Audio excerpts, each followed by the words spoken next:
इसलिए अगर तुम्हारी सोच ही प्रभु वाली हो जाए, तुम सब सही बोलो और वो सारी चीजें पूरी होंगी। शब्द क्या है? बीज ही।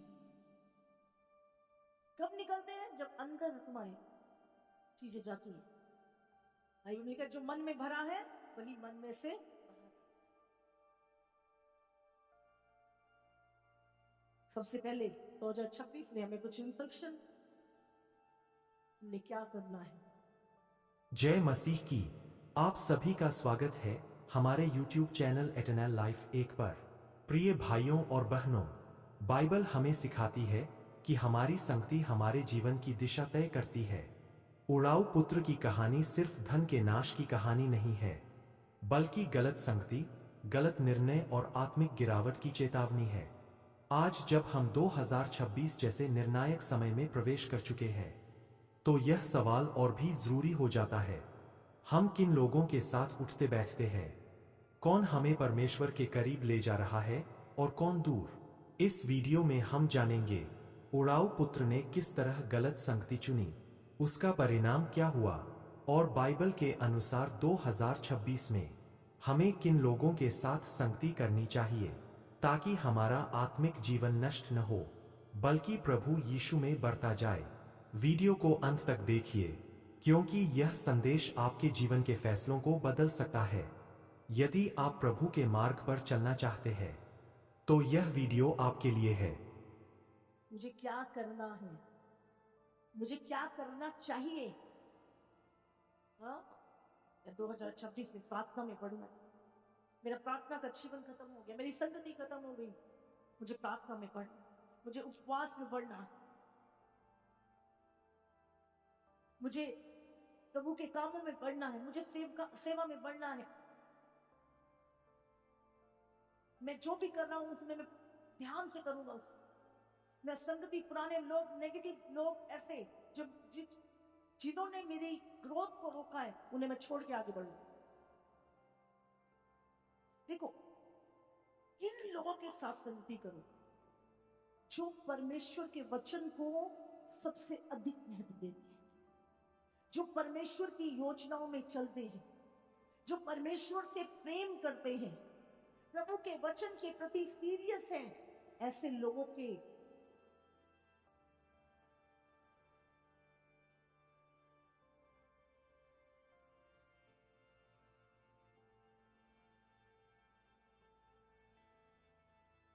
आपको सही संगति में सबसे पहले आपको क्या करना है उसको आपने लिखना है। इस साल में प्रभु इस चीज को, ये अपनी जो जो योजनाएं अब 2026 में करना, उसकी लिस्ट उसे लिखें, उस प्लान को लिखें। जो 2025 में हमने गलतियां की वो हम दोहराए ना, उसको लिखें। और उसको दूसरी चीज, हमें प्रभु से बुद्धि मांगनी है उसे करने के लिए। आपने बना तो लिया प्लान, पर बिना परमेश्वर की बुद्धि के वो आप कर ही नहीं सकते। तो हमें क्या करना है? परमेश्वर के विजडम को मांगना है। प्रभु हमें अपनी बुद्धि और समझ दे कि हम इन कामों को, इन सारे प्लान्स को आपके विजडम से पूरा कर सके। और दूसरी चीज, हमें अनुग्रह मांगना है प्रभु। अब आपने योजना तो बना ली, पर करने के लिए आपके पास वो चीज है नहीं है। कैसे करें? तो उसके लिए क्या चाहिए? अनुग्रह। बाइबल कहते हैं जिस चीज की हम योग्य नहीं है, पर हमने प्लान कर लिया विश्वास से प्रभु के साथ, तो उसको लिए हमें अनुग्रह मांगना है। जब प्रभु का अनुग्रह आएगा, प्रभु का फेवर आएगा, तभी वो प्लान सक्सेसफुल होगी। हालेलुया। सबसे पहले प्रभु के प्लान को, उन चीजों को जो तुमने खो दी और जो चीजें अब तुम करना चाहते, अपना प्रेयर टाइम, हर चीज जो तुम्हारी, प्रभु का वचन कहता है तुम्हारी आत्मा तुमसे बात कर, उसके लिए प्लान। फिर प्रभु की बुद्धि मांगना, फिर प्रभु के अनुग्रह को मांगना। प्रभु कहता है तू अपनी समझ का सहारा ना लेना, पर संपूर्ण मन से प्रभु पे भरोसा करना, तो वो तेरे लिए सीधा मार्ग निकालेगा। प्रभु कहता है, तू अपनी समझ और अपनी बुद्धि का सहारा मत लेना, परंतु अपने संपूर्ण मन से यहोवा पर भरोसा रखना। जब हम अपनी सोच पर चलते हैं तो रास्ते उलझ जाते हैं, पर जब हम प्रभु पर भरोसा करते हैं वह स्वयं हमारे मार्ग सीधे करता है। आज प्रभु तुमसे कह रहा है, अपने हर काम में मुझे मान। अपने डर, अपने निर्णय और अपने भविष्य को मेरे हाथों में सौंप दे, क्योंकि जो यहोवा पर भरोसा रखते हैं वे कभी लज्जित नहीं होते। आज फैसला तुम्हारा है, अपनी बुद्धि पर चलोगे या प्रभु की अगुवाई में आगे बढ़ोगे। तू अपने संपूर्ण मन से यहोवा पर भरोसा रखना और अपनी समझ का सहारा न लेना। अपनी सारी चालचलन में उसी को मान और वह तेरे मार्ग सीधे करेगा। नीति वचन 3:5-6। तू मनुष्य और परमेश्वर दोनों का अनुग्रह पाएगा। हालेलुया। समझ आ रही है हमें? बाइबल में लिखा तुम मांगते तो बहुत कुछ पर तुम्हें मिलता नहीं। लिखा नहीं लिखा बाइबल में? तुम बहुत मांगते पर तुम्हें मिलता नहीं। क्यों? तुम बुरी अभिलाषाओं से मांगते हो कि उसे उड़ा दो। जब तुम परमेश्वर की इच्छा के अनुसार मांगते हो, उसके वचन के अनुसार मांगते हो, उसके लिए मांगते हो, तो वो तुम्हें देता है। फिर वो तुम्हें अनुग्रह देता है उस चीज को पूरा होने के लिए। Hallelujah, hallelujah. हमें बहुत अधिक संसार में क्या है आज? नशा, पाप, बुराई, लालची लोग, स्वार्थी लोग, क्या है? जंगली जीवन शैली, जंगली।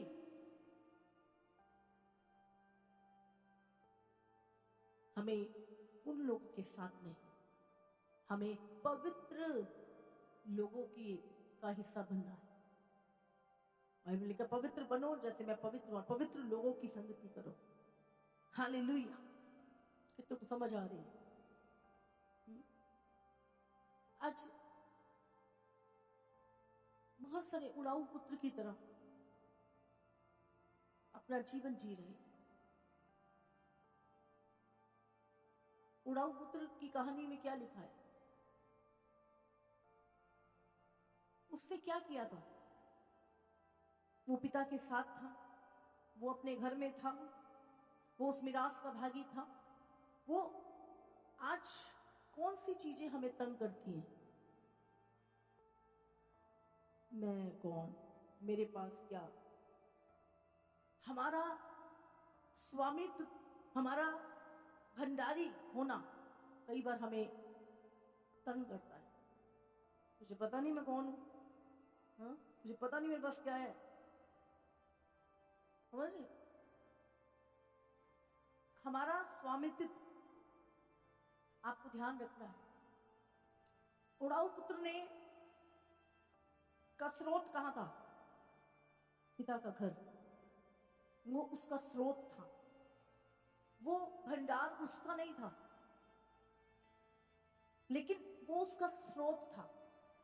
उसने क्या किया? उस स्रोत से ही लिया और वो पिता के घर से अलग हो गया, पिता के घर को छोड़ के चला गया। बाइबल में लिखा जब विपत्ति आई, सूरों के खाने खाने पड़े, वो वापस से अपने स्रोत के पास आया। समझ आ रही है आपको? आज लोग क्या कर रहे हैं? वो आशीष किसकी तरफ से है? परमेश्वर की। हर उत्तम वस्तु परमेश्वर की ओर से, यहोवा की ओर से मिलती है। बाइबल कहती है हम क्या कर रहे हैं? उस स्रोत से, उसी स्रोत से निकल रही हैं चीजें, पर हम क्या कर रहे हैं? उस स्रोत से लेकर दूर जा रहे हैं, दूर जा रहे हैं, अकेले हो रहे हैं। 2026 के लिए प्रभु ने मुझसे बहुत बहुत डीप एक चीज बात करी। ये समय बिखरने का नहीं है, ये समय एकजुटता का है, इकट्ठे रहने का है। समय कलीसिया के इकट्ठे रहने का। वो फिर से उसी स्रोत के पास, क्योंकि स्रोत वो है। आज हमारा स्रोत परमेश्वर है। हम परमेश्वर को छोड़कर उन्हीं आशीषों को लेने के लिए बाहर भाग रहे हैं, जबकि हमें उस स्रोत के साथ जुड़े रहना है। हर आशीष वहां से वो हमारी ही है, वो है ही हमारी। समझ आ रही है आपको? हमें उड़ाऊ पुत्र नहीं, हमें पिता के घर से, अपने उस स्रोत से जहां से हमें एक भी आशीष मिली है, वो हमारा स्रोत है। उस परमेश्वर से हमें उद्धार मिला है, वो हमारा स्रोत है। हमें छुटकारा मिला, हमें चंगाई मिली, हमें ब्लेसिंग मिली, वो हमारा स्रोत है। आमीन। उस स्रोत से अलग होके मत सोचो कुछ मिलेगा। हाँ, खोके आओगे, उसी स्रोत से लेके जाओगे और खोके आओगे। इसलिए याद रखिए, स्रोत परमेश्वर है। स्रोत वही जगह है जहां से आपको सब कुछ मिला है। आपको बने रहना है, जमे रहना है। परमेश्वर उसी स्रोत से आपकी हर जरूरत पूरा करे। आमीन। कितने को समझ आ रही? यस। उड़ाऊ पुत्र ने कहां से लिया? उसी पिता के घर से। और उसने क्या किया? उसने उस स्रोत से आशीष को लेके वेश्याओं पे उड़ा दिया। भाइयों और बहनों, यीशु मसीह ने एक कहानी बताई, एक ऐसा पुत्र जिसने अपने पिता से अपना हिस्सा लिया और पिता के घर को छोड़कर दूर देश चला गया। उसने जो कुछ पाया था उसे गलत संगति में, वेश्याओं में और संसार की चमक में उड़ा दिया। जिसके पास बहुत था वह एक दिन पूरी तरह खाली हो गया। जब धन खत्म हुआ तो संगति भी खत्म हो गई। भूख लगी, तिरस्कार मिला और वह सूअरों के बीच जा पहुंचा। लेकिन वहीं से उसकी आंखें खुली। उसने कहा, मेरे पिता के घर में तो दासों के पास भी रोटी है और मैं यहाँ भूखा मर रहा हूँ। और फिर एक बड़ा निर्णय लिया। वह खुद उठकर पिता के घर लौटा। भाइयों, जब वह दूर ही था तो पिता ने उसे देख लिया। पिता दौड़कर आया, उसे गले लगाया और कहा, मेरा यह पुत्र मर गया था, अब जीवित हो गया है। आज यह कहानी हमें सिखाती है, चाहे हम कितनी भी दूर क्यों न चले जाए, अगर हम मन फिराकर प्रभु के पास लौट आए तो वह हमें ठुकराता नहीं बल्कि प्रेम से स्वीकार करता है। आज ही लौट आओ, पिता आज भी बाहें फैलाए खड़ा है। पाप में उड़ा दिया। समझ रहे? स्रोत परमेश्वर है, उत्तम चीजों का उसने वहां से लिया और क्या किया? संसार में उड़ा दिया। आज लोग क्या कर रहे हैं? परमेश्वर से वो आशीष को लेकर संसार में पाप में उड़ा रहे हैं। और एक दिन आएगा जब सब खाली हो जाएगा, फिर हमें उसी स्रोत के पास आना पड़ेगा दोबारा से, पर सब कुछ खोकर, पछताकर।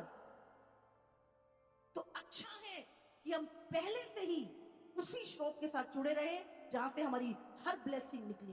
आमीन। मैं विश्वास करती हूं आपको समझ में आ रहा है। Yes, hallelujah. आप उस स्रोत से पैदा हुए, आप उस स्रोत से बड़े, आपकी जिंदगी में जो कुछ है उस स्रोत से आपको मिला। और हम सोच रहे हैं अब उस स्रोत से दूर होकर आपको उसी स्रोत के साथ, उसी आशीषों के सोते के साथ कनेक्ट रहना है। हर चीज आपकी लाइफ में बढ़ेगी। आमीन। हालेलुया। तो वो समझ आ रही? यस।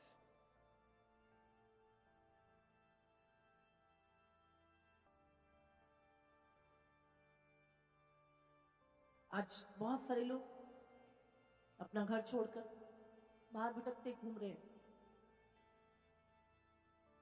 बाहर भटक रहे हैं, देशों में भटक रहे हैं, कहीं भी चैन नहीं है। अपने स्रोत के साथ एक अच्छे जीवन को पाने के लिए नरक जैसा जीवन बना लेते हैं लोग। क्यों? वो सोचते हैं उस स्रोत से अलग होकर हम कुछ कर। उसने कहा मेरा भाग दे। क्या उसका कोई भाग था? क्या उड़ाऊ पुत्र का कोई भाग था? हाँ, उसका अपना कोई भाग था? किसका भाग था? पिता का। वही उस भाग का अधिकारी था, फिर भी उसने अपने भाग से दिया और उसने उसको खो दिया। वो फिर से उसी भाग, इसलिए हमें परमेश्वर के साथ हमेशा हमेशा जुड़े रहना, अपने सोते के साथ जुड़े रहना। सब कुछ जब वो आया, पिता ने खुशी मनाई। दूसरा कहने लगा, मेरे को तो कुछ नहीं दिया, देखो ये आया है, ये सब उड़ा के आया, फिर भी तू खुशी बना रहा है इसके लिए। पिता ने क्या बोला, ये खो गया था, मिल गया है, ये मर गया था, जी उठा है, तू तो मेरे साथ ही था, सब कुछ तेरा ही है। हालेलुया। आज हमें स्रोत के पास वापस आने की जरूरत है।